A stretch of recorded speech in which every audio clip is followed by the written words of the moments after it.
कोशिश करे सबके सामने नाक साफ ना करे, नाक में उंगली ना डाले, कान में उंगलियां ना घुमाए, ऐसी जगह खुजाता है कि जिससे लोगों को देखने में कराहियत आती है।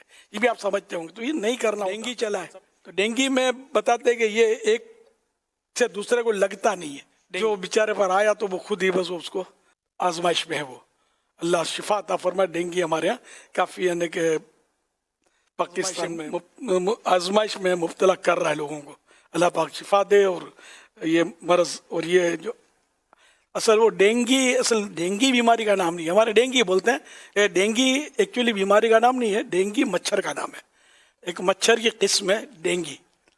वो अगर किसी को काट ले और बेचारे के मुकद्दर में हो और उसकी इम्यून सिस्टम जो कमज़ोर हो, मुदाफ़ियाती ताकत, और वो अगर उस पर असर कर जाए तो फिर उसको बुखार, सख्त सर दर्द, बदन में दर्द और गला और नज़ला और खांसी, इस तरह की कैफियत बताई जाती है कि वो किसी को कम किसी को ज़्यादा, कोई हॉस्पिटलाइज होता है, किसी के फिर मसूड़ों से खून भी बेचारे के शुरू हो जाता है। तो ये जैसा मतलब अटैक डेंगू का, तो असल मरज डेंगू नहीं है, लेकिन हमारे यहाँ इसको डेंगू बोलते हैं। चलो कोई हर्ज नहीं है, कोई शरई मसला भी नहीं है डेंगू बोलने में।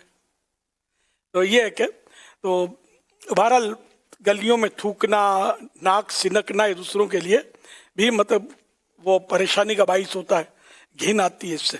तो ये तो वैसे नहीं करना, फिर अल्लाह के घर में मस्जिद की खिड़कियों से इस तरह करना, तो ये भी बिल्कुल गैर मुहज़्ज़ब तरीक़ा है।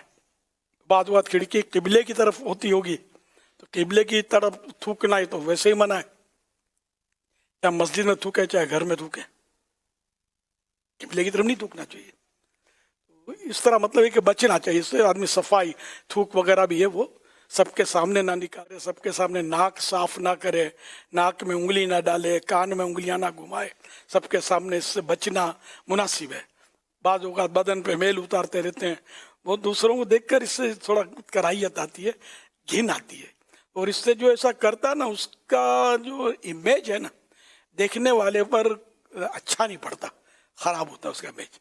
लेकिन लोगों को इसका शऊर नहीं होता ये क्या कर रहे हैं। महज़्ज़ब लोग जो होते हैं ना, एजुकेटेड और इस तरह के शख्सियात और होते हैं ना, ये इस तरह की हरकतें नहीं करते।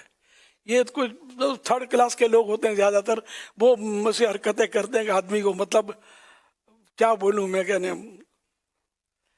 अपनी है ना संभालना मुश्किल हो जाए इतना। मतलब बाज़ों की तबीयत में बड़ी नफासत होती है। तो ये बर्तन उठाने का ये तरीका नहीं है, ये समझाने के लिए बता रहा हूँ। बर्तन जब भी उठाना, प्याला वगैरह, तो यूं उठाया जाता है।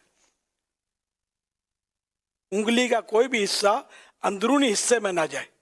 लेकिन ये भारी तादाद है, उसको पता ही नहीं कि उठाना किस तरह चाहिए, और वो अंदर डाल के वो दूसरों के लिए कराहियत का सामान करते हैं। वो खास तो सफाई का जहन हो तो ये सारे, अब ये सब किताबों में थोड़ी मिलेगा।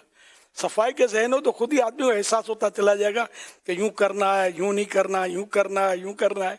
तो ये आदमी समझदार हो जाए, समझ उसको पड़ जाती है, या ऐसी जगह खुजाता है कि जिससे लोगों को देखने में कराहियत आती है। ये भी आप समझते होंगे, तो ये नहीं करना होता। आदमी अपने को जरा वक़ार में रखे, संभाल के रखे, दूसरे के लिए तकलीफ का, ईज़ा का बाइस ना बने, अपनी इज्जत पर भी हर्फ ना आने दे।